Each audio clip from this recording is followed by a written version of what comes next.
रामपुर गांव के किनारे एक छोटी सी झोपड़ी में मोहन और उसकी पत्नी गीता रहते थे। दोनों बहुत गरीब थे।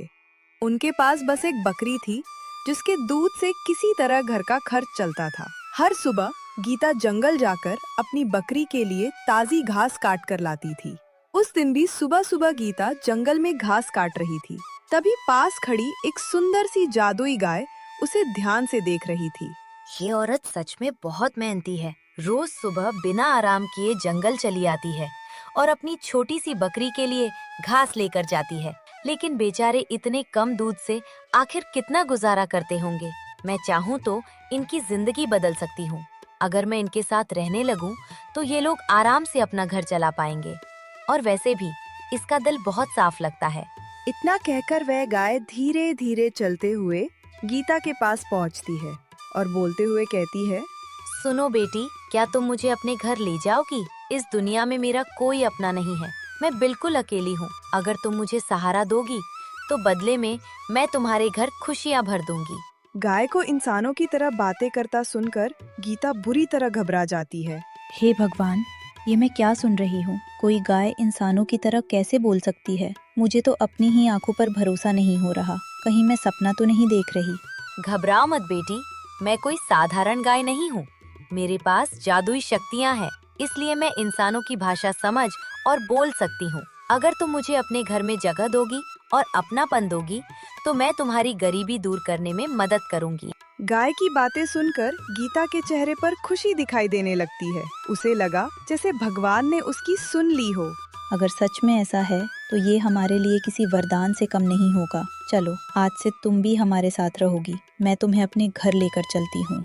इतना कहकर गीता उस जादुई गाय को लेकर अपने घर की तरफ चल पड़ती है। थोड़ी देर बाद दोनों चलते चलते घर पहुंच जाते हैं। उस समय मोहन घर के बाहर खड़ा गीता का इंतजार कर रहा था। अरे गीता, तुम तो जंगल बकरी के लिए घास लेने गई थी, फिर ये गाय तुम्हारे साथ कहाँ से आ गई? अरे सुनो, मैं इसे कहीं से लेकर नहीं आई। ये मुझे जंगल में मिली थी। और सबसे बड़ी बात, ये कोई साधारण गाय नहीं है। ये इंसानों की तरह बातें करती है। इसने कहा है कि अगर हम इसे अपने घर में रखेंगे तो ये हमारी हर परेशानी दूर कर देगी। मोहन ये सुनकर हैरान हो जाता है, लेकिन फिर गाय को ध्यान से देखने लगता है। तभी गाय खुद बोलते हुए कहती है, मोहन, तुम्हारी पत्नी सच कह रही है। अगर तुम दोनों मुझे अपनापन और प्यार दोगे तो मैं भी तुम्हारी जिंदगी खुशियों से भर दूंगी। गाय को इंसानों की तरह बातें करता देखकर मोहन भी हैरान रह जाता है। अगर भगवान ने खुद तुम्हें हमारी जिंदगी में भेजा है तो हम भी तुम्हें कभी तकलीफ नहीं होने देंगे। आज से तुम इस घर की सदस्य हो। मोहन की बातें सुनकर गीता भी खुश हो जाती है। उस दिन से तीनों एक परिवार की तरह खुशी खुशी साथ रहने लगते हैं। कुछ दिनों बाद मोहन रोज सुबह गांव में दूध बेचने जाने लगता है। ये सब देखकर उसका पड़ोसी धनराज सोच में पड़ जाता है। अरे, पहले तो इनके पास सिर्फ एक बकरी थी, फिर अब ये रोज इतना सारा दूध कहाँ से बेच रहा है? जरूर कोई बड़ा राज छुपा हुआ है। मुझे पता लगाना ही पड़ेगा। धनराज के मन में अब मोहन के घर का राज जानने की बेचैनी बढ़ने लगती है। वो इसी सोच में डूबा हुआ अपने घर की तरफ चल पड़ता है। थोड़ी देर बाद धनराज घर पहुंच जाता है। घर पहुंचते ही वो अपनी पत्नी को मोहन के बारे में सारी बातें बताने लगता है। अरे सुनती हो, मुझे लगता है मोहन के घर जरूर कोई छुपी हुई बात है। पहले तो उनके घर में खाने के भी लाले पड़े रहते थे और अब देखो रोज इतना दूध बेच रहा है। अगर यही चलता रहा तो कुछ ही दिनों में वो हमसे भी ज्यादा पैसे वाला बन जाएगा।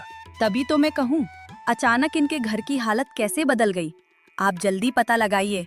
मुझे बिल्कुल अच्छा नहीं लगेगा अगर वो लोग हमसे आगे निकल गए तो। अरे तुम फिक्र मत करो, मैं आज ही इसका पूरा राज जानकर रहूंगा। अब धनराज के मन में लालच और भी बढ़ने लगता है। वह किसी भी तरह मोहन के घर का राज जानना चाहता था। रात होते ही धनराज चुपके से मोहन के घर के पास पहुंच जाता है और वहां छिपकर दोनों की सारी बातें ध्यान से सुनने लगता है। आओ गौरी, देखो आज मैं तुम्हारे लिए जंगल से ताजी और नरम घास लेकर आया हूँ। अब आराम से पेट भरकर खाओ। अरे मोहन, आज तो तुम मेरे लिए जरूरत से ज्यादा घास ले आए। अब मेरा पेट पूरी तरह भर चुका है, मैं और नहीं खा सकती। गाय को बोलते देखकर धनराज की आंखें फटी की फटी रह जाती है। उसे अपनी आंखों पर यकीन नहीं हो रहा था।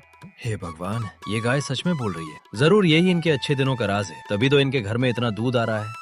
मोहन, तुम दोनों मेरा इतना ध्यान रखते हो, इसलिए आज मैं तुम्हें पहले से भी ज्यादा दूध दूंगी। चाहो तो कई बर्तन रख दो, सुबह तक सब भर जाएंगे। नहीं गौरी, हमें जरूरत से ज्यादा पाने की चाह नहीं रखनी चाहिए। जितना मिल रहा है उसी में हम बहुत खुश हैं। हमारे लिए वही काफी है।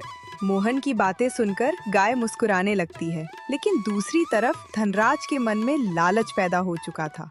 ओह, तो ये है इनकी खुशियों का असली कारण। ये जादुई गाय ही इनके घर में बरकत ला रही है। अगर ये गाय मेरे पास आ जाए तो मैं पूरे गांव का सबसे अमीर आदमी बन सकता हूँ। अब चाहे जो हो जाए, मुझे इसे हासिल करना ही होगा। धनराज के मन में अब लालच पूरी तरह घर कर चुका था। वो किसी भी तरह उस जादुई गाय को हासिल करना चाहता था। अगली सुबह मोहन अपनी गाय को लेकर जंगल जाने ही वाला था, तभी सामने से धनराज चलते हुए वहां आ जाता है।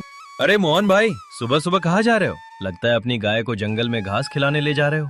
हाँ भाई, कई दिनों से गौरी जंगल नहीं गई थी, इसलिए आज सोचा इसे थोड़ा जंगल घुमा लाऊं। अच्छा किया। वैसे अगर तुम्हें बुरा न लगे तो क्या मैं भी तुम्हारे साथ चल सकता हूँ? काफी दिनों से जंगल की तरफ गया नहीं हूँ, थोड़ा घूम भी लूंगा और तुम्हारा साथ भी हो जाएगा। मोहन स्वभाव का बहुत सीधा इंसान था। उसे धनराज की बातों पर जरा भी शक नहीं हुआ। अरे इसमें पूछने वाली क्या बात है भाई, चलो हमारे साथ। वैसे भी रास्ते में बातें करते हुए सफर अच्छे से कट जाएगा। इतना कहकर दोनों गाय को लेकर जंगल की तरफ निकल पड़ते हैं, लेकिन धनराज मन ही मन बहुत खुश था। कुछ देर बाद तीनों जंगल पहुंच जाते हैं। गाय आराम से हरी भरी घास खाने लगती है। तभी मोहन धनराज की तरफ देखकर बोलता है, धनराज भाई, तुम जरा कुछ देर यहाँ गौरी का ध्यान रखना। मैं सामने से घर के लिए थोड़ी लकड़ियाँ लेकर आता हूँ। अरे हाँ हाँ मोहन, तुम बिल्कुल चिंता मत करो, मैं यही हूँ, तुम आराम से जाओ। मोहन लकड़ियाँ लेने के लिए वहाँ से चला जाता है। उसके जाते ही धनराज के चेहरे पर लालच साफ दिखाई देने लगता है। हाँ, अब सही मौका मिला है। आज मैं तुम्हें अपने साथ लेकर जाऊंगा, फिर तुम्हारे दूध से इतना धन कमाऊंगा कि पूरे गांव का सबसे अमीर आदमी बन जाऊंगा। धनराज, तुम बहुत गलत सोच रहे हो। मैं सिर्फ अच्छे और साफ दिल वाले लोगों की मदद करती हूँ। तुम्हारे मन में तो सिर्फ लालच भरा हुआ है। मुझे इन बातों से कोई फर्क नहीं पड़ता। अब तुम मेरे साथ चलोगी? अभी भी समय है धनराज, अपना लालच छोड़ दो, वरना बाद में बहुत पछताओगे। धनराज जैसे ही गाय को पकड़ने के लिए आगे बढ़ने वाला होता है, तभी अचानक गाय के चारों तरफ तेज सुनहरी रोशनी फैल जाती है। उस रोशनी में धनराज को एक अजीब नजारा दिखाई देने लगता है। वह देखता है कि उसके घर में खाने का एक दाना तक नहीं है और उसकी पत्नी बैठी रो रही है। ये सब देखकर धनराज बुरी तरह घबरा जाता है। ये मैं क्या देख रहा हूँ? मेरे घर की ऐसी हालत कैसे हो सकती है? देखा धनराज, अगर तुमने अपना लालच नहीं छोड़ा तो एक दिन यही तुम्हारी सच्चाई बन सकती है। लालच इंसान से उसकी खुशियाँ छीन लेता है। गाय की बातें सुनकर धनराज की आंखों में आंसू आ जाते हैं। उसे अपनी गलती का एहसास होने लगता है। मुझे माफ कर दो, मैं सच में लालच में अंधा हो गया। अब मैं कभी किसी की खुशी देखकर नहीं जलूंगा। तभी पीछे से मोहन भी लकड़ियाँ लेकर वहाँ आ जाता है। धनराज को रोता देखकर वो हैरान रह जाता है। अरे धनराज भाई, क्या हुआ? तुम रो क्यों रहे हो? सब ठीक तो है ना? नहीं मोहन, कुछ भी ठीक नहीं है। मैं बहुत बड़ा गलत काम करने आया था। मैं लालच में आकर तुम्हारी जादुई गाय चुराना चाहता था, लेकिन आज मुझे अपनी गलती समझ आ गई। हो सके तो मुझे माफ कर दो। धनराज की बातें सुनकर मोहन कुछ पल चुप रहता है, फिर धीरे से बोलते हुए कहता है, अगर इंसान अपनी गलती मान ले तो वही सबसे बड़ी बात होती है। मैं तुम्हें माफ करता हूँ, लेकिन आज के बाद कभी लालच मत करना। मोहन की बातें सुनकर धनराज की आंखों से आंसू निकल पड़ते हैं। उस दिन के बाद धनराज पूरी तरह बदल जाता है। कुछ दिनों बाद एक शाम मोहन, गीता और जादुई गाय घर के बाहर बैठे बातें कर रहे थे। तभी गाय धीरे से बोलती है, मोहन, गीता, तुम दोनों ने मुझे हमेशा अपने परिवार की तरह प्यार दिया। इसी वजह से मैं यहाँ बहुत खुश रही और अब तुम्हारे हालात भी पहले से काफी अच्छे हो चुके हैं। ये सब सिर्फ तुम्हारी वजह से हुआ है। अगर तुम हमारी जिंदगी में ना आती तो शायद आज भी हम परेशानियों में ही जी रहे होते। हम तुम्हारा ये एहसान कभी नहीं भूलेंगे। हाँ गौरी, तुमने हमेशा हमारा साथ दिया। अब तुम हमारे परिवार का हिस्सा बन चुकी हो। दोनों की बातें सुनकर गाय मुस्कुराने लगती है, लेकिन उसके चेहरे पर हल्की उदासी भी दिखाई दे रही थी। मोहन, अब मेरे जाने का समय आ गया है। इस दुनिया में तुम्हारे जैसे और भी कई अच्छे और मजबूर लोग हैं जिन्हें मेरी जरूरत है। अब मुझे उनकी मदद करने जाना होगा। गाय की बातें सुनकर मोहन और गीता दोनों भावुक हो जाते हैं। उनकी आंखों में आंसू आ जाते हैं। नहीं, तुम हमें छोड़कर मत जाओ। तुम्हारे बिना ये घर फिर से सूना हो जाएगा। हाँ गौरी, अब हमें तुम्हारी आदत हो गई है। तुम चली जाओगी तो हमें बिल्कुल अच्छा नहीं लगेगा। दुखी मत हो मोहन, मैंने तुम्हें सिर्फ धन नहीं बल्कि मेहनत और अच्छाई की असली कीमत भी सिखाई है।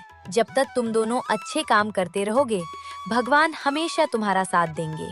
इतना कहकर जादुई गाय धीरे धीरे वहाँ से जाने लगती है। मोहन और गीता नम आंखों से उसे दूर जाते हुए देखते रहते हैं। कुछ ही देर में वो गाय जंगल की तरफ जाते जाते उनकी आंखों से ओझल हो जाती है।